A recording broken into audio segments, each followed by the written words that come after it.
propel reforms of peacekeeping and peace-building operations, as well as the adaptation of the UN collective security system. With regard to Security Council reform, my country reaffirms the common African position as enshrined in the Eswatini Consensus and the Sirte Declaration. Africa must hold 2 additional seats in the non-permanent member category and 2 seats in the category of permanent members with the same rights, including veto rights, the same privileges, and the same obligations as the current permanent members. With its 54 states and more than 1.2 billion inhabitants, Africa can no longer remain on the sidelines of decisions that concern international peace and international security. Madam President, another priority is the illegal exploitation of natural resources, one of the major and most persistent causes of conflict. The DRC plans to center debate on exemplary governance of strategic minerals in order to guarantee exploitation that complies with the principles of sustainable development, economic sovereignty, and people's well-being. On a global scale, breaking the toxic link between profit for mining and financing non-state armed groups requires a comprehensive approach based on harmonizing rules of due diligence and traceability from mines to the consumer, the comprehensive transparency of supply chains and effective beneficiaries, independent mechanisms for oversight and audit, strengthened operational cooperation between customs, judicial, and financial authorities, targeted and effective sanctions against traffickers and their networks, and a staunch fight against corruption, supported by standards of good governance, public contracts, and the traceability of payments. Of course, the dimensions of human rights and transitional justice, as well as the women, peace, and security, and youth, peace, and security agendas, remain indispensable to this action. Their effective inclusion is the precondition for a just, lasting, and inclusive peace. Madam President, in the run-up to the establishment of the Independent Commission of Inquiry established by the UN Human Rights Council on the massacres perpetrated a few months ago by our assailants and their proxies in the east of my country, I solemnly call upon the international community. It has the moral and political duty to support this crucial body in order to establish truth, bring justice to victims, and lay the groundwork for a lasting peace rooted in memory and shared responsibility. Madam President, as the planet warms, marginalization becomes deeper and conflicts multiply. The diagnosis that in July 2023 inspired the vision for a new agenda for peace by Secretary General remains as relevant as ever. The world is now facing multifaceted and profound crises. The foundations of prevention have been weakened, and international law, so strongly enshrined in the UN Charter, which calls upon states to refrain from the threat or use of force, is too often flouted. Our system of collective security is being shaken. It will not survive without a massive increase in solidarity of interest and compliance with rules. In this context, the rhetoric of war is gaining ground, and we are helplessly watching the return of old demons, armed aggression, wars over resources, and for the conquest of vital territory, which have spared no continent. While the war between Israel and Hamas is ravaging Gaza with the risk of regional spillover, and the Russian-Ukrainian conflict continues, other hotspots are raging in Yemen, Myanmar, and Syria. The armed conflict that is continuing in my country is a tragic example of this. For 3 decades now, peace and security have broken down in the east of the DRC.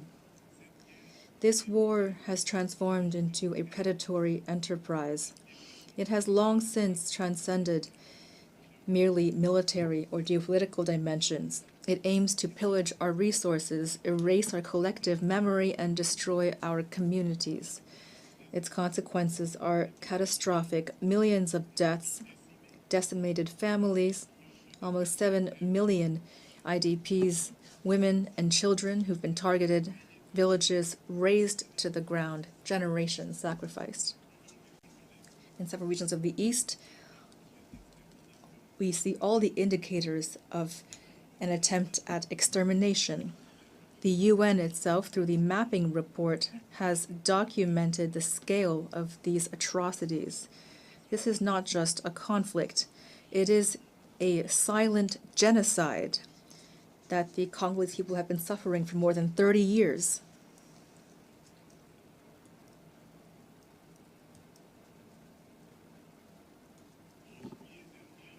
In July, more than 300 civilians, including 48 women and 19 children, were massacred in the territory of Rutshuru by the AFC and M23 with the support of the Rwandan Defense Forces.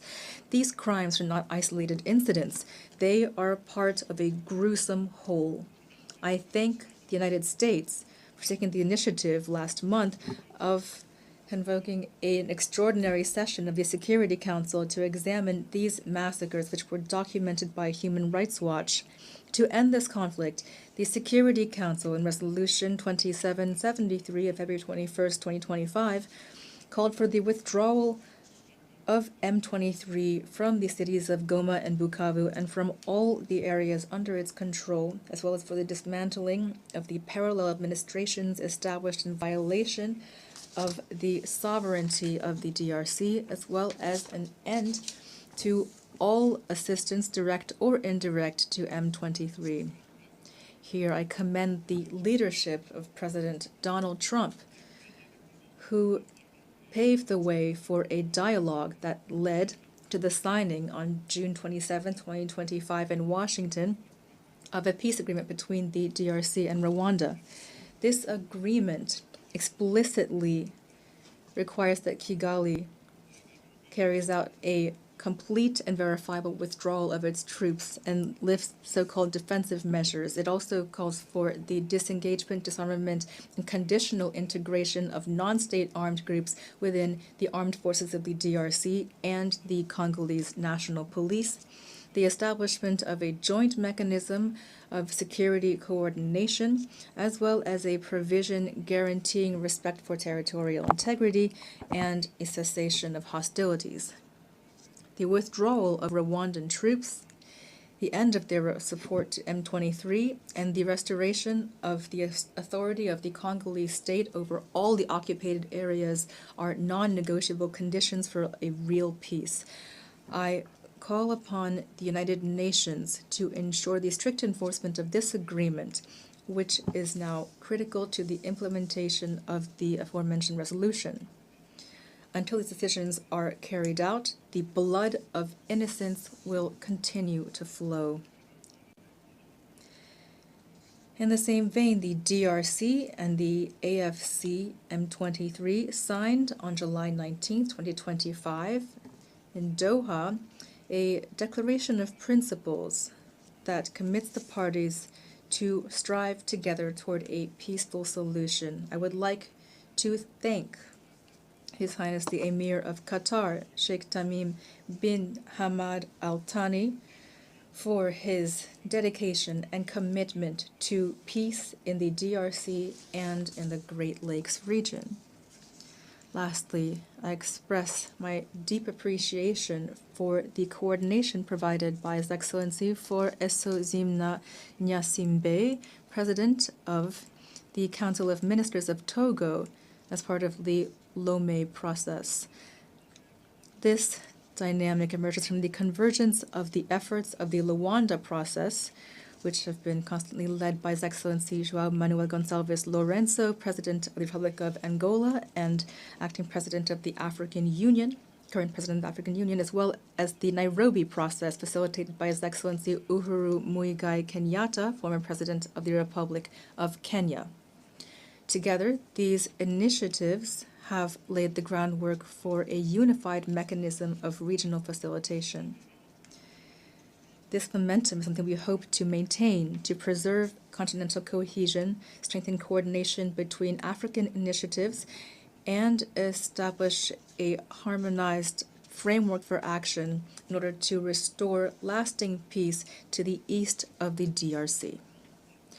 Our goal remains unchanged: to bring about just, lasting, and verifiable peace, not just an empty and ephemeral period of calm, which for almost 30 years now has too often disappointed our people.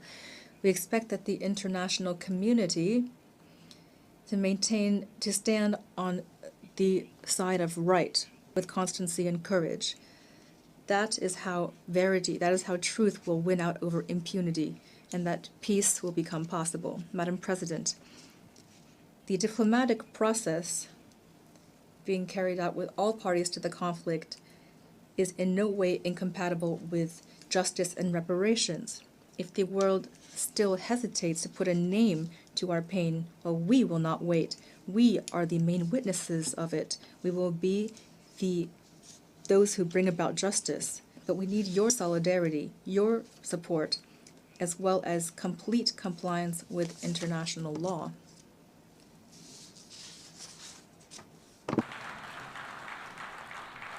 La République démocratique. The DRC does not need charity or condolences. It needs justice, truth, and dignity.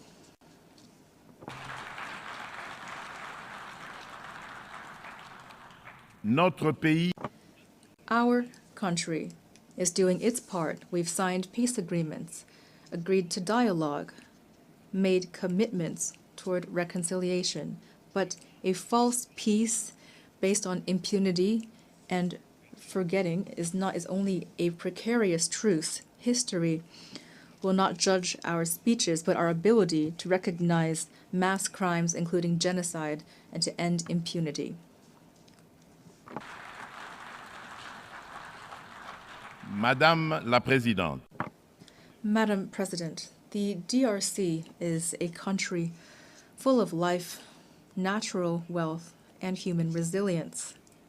We want to contribute to global peace, but peace begins with recognition of our own tragedy. I solemnly call upon this assembly to recognize the Congolese genocide, to support our battle for truth and justice, and to help us at last build lasting peace in the heart of Africa.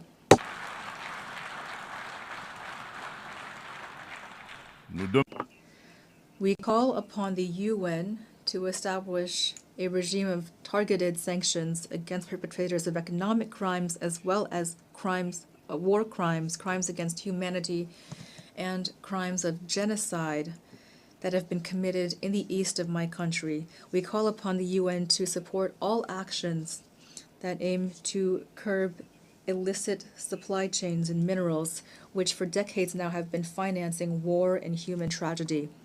These actions must be implemented with the support of the African Union, the UN, and our development partners, with the involvement of adjacent states, as well as businesses that purchase and process these minerals stained with blood, as well as financial institutions through which this cash transits, as well as civil society organizations. I state this solemnly. The international community has the moral and political duty to recognize this tragedy for what it is, a genocide, and to act accordingly. Silence and inaction in the face of these crimes amounts to complicity.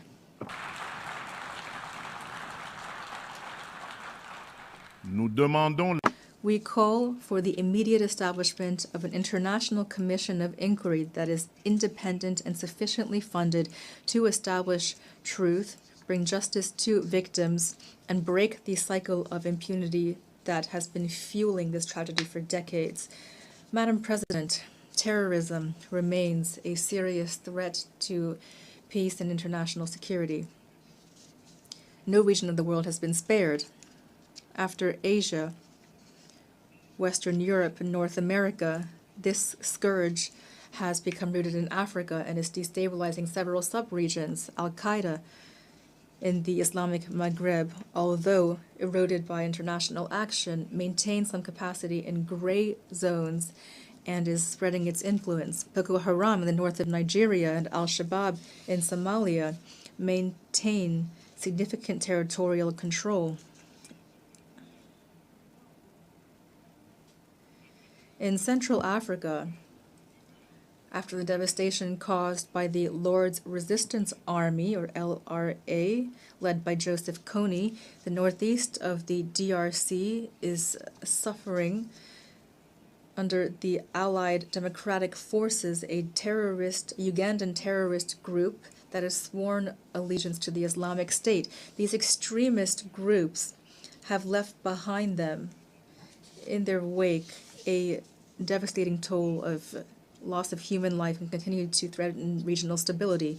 A member of the Global Coalition Against ISIS, the DRC calls on the UN to more staunchly implement the recommendations of this coalition and the Akaba process, that is to say, the sharing of intelligence, curbing of financing, combat against propaganda and sanctuaries for terrorism, as well as increased support to victim communities while fully respecting international humanitarian law.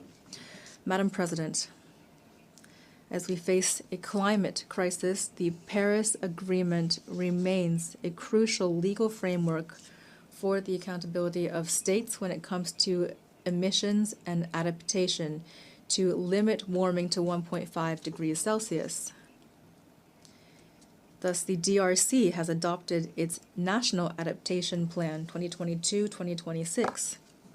We have committed to stopping and reversing deforestation and forest degradation, land degradation by 2031, while promoting sustainable development and inclusive rural transformation. Since December 2021, a package of measures has supported the restoration of forests, especially the School Garden Program, to plant 1 billion trees by 2030. This aims to strengthen CO2 sequestration and the resilience of our ecosystems. We commend the adoption of the 5/CMA.5 decision, which establishes new financing mechanisms, including the Loss and Damages Fund, to complement existing resources and to provide tangible solutions for the most vulnerable countries. With our unique environmental capacity, the DRC is at the heart of these solutions. It's prepared to mobilize its natural assets to protect the global climate, as long as financial commitments are predictable, accessible, and commensurate with environmental and human imperatives. Madam President, allow me also to address the issue of energy challenges and the protection of our ecosystems. I'd like to recall that the Congo Basin is home to the second largest tropical forest in the world, considered by many scientists to be the largest land-based carbon sink, as well as a vast hydrographic network dominated by the Congo River, the second largest in the world in terms of throughput. These vital resources are severely threatened by destructive activities including deforestation, illegal exploitation, and pollution, which are often exacerbated by recurring armed conflict, which amount to real crimes against nature. That is why the DRC supports the initiative spearheaded by Vanuatu, Fiji, and Samoa to establish at the international level ecocide as a crime in order to punish illicit acts and arbitrary actions that cause severe environmental damage. Madam President, the adoption of the Pact for the Future recalls the necessity of accelerating the implementation of the SDGs 5 years before the deadline of 2030. The DRC has placed this imperative at the center of its action through the Strategic National Development Plan 2024-2028, which places the Congolese people at the heart of its priorities and incorporates the 3 dimensions of sustainable development, the environmental, social, and economic dimensions. This plan is based on clear guidelines, including strengthening democratic governance and security, modernizing infrastructure and the business environment, protecting the environment, and guaranteeing access to essential social services, including water, sanitation, education, healthcare, electricity, and so forth. The results have been mixed. For only SDGs 12 and 13 still seem attainable by 2030, but concrete progress has been made. Free education has allowed more than 5 million children to return to school. Universal health coverage has expanded access to high-quality health care. Women's empowerment policies are reducing socioeconomic gaps. These accomplishments, however, are jeopardized by the persistent lack of security in the east of the country and the vulnerability of our economy to external shocks. Our economy, therefore, must transform in order to become a driver of sustainability and prosperity. My country is a solution to climate challenges. My country plans to make full use of its forests, its biodiversity within a climate economy that is turned toward a green, resilient, low-carbon type of growth. In this regard, the Grand Inga project, one of the largest hydroelectric complexes in the world, embodies our ambition and strengthens the position of the DRC as a country of solutions.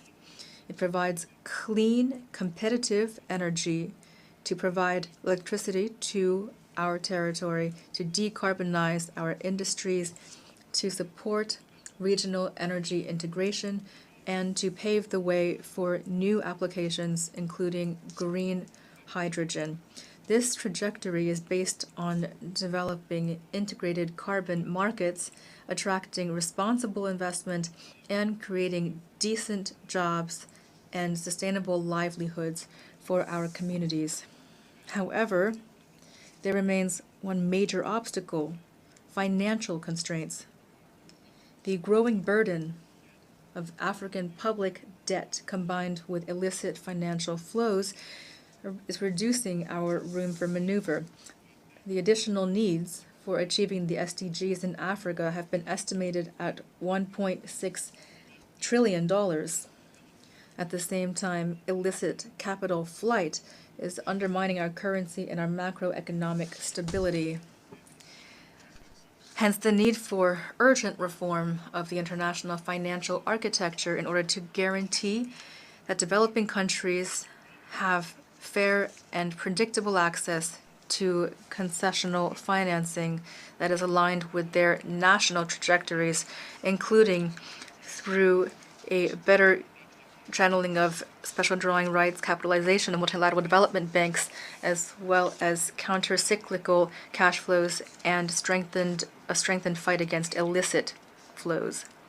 Madam President, since I took up my post in my country, the DRC, I have pushed for a new dynamic in public affairs that includes systematically the gender dimension at all levels to ensure heightened presence of women in decision-making bodies. For example, the percentage of women within the government has risen from 17% in 2019 to 32% in 2025.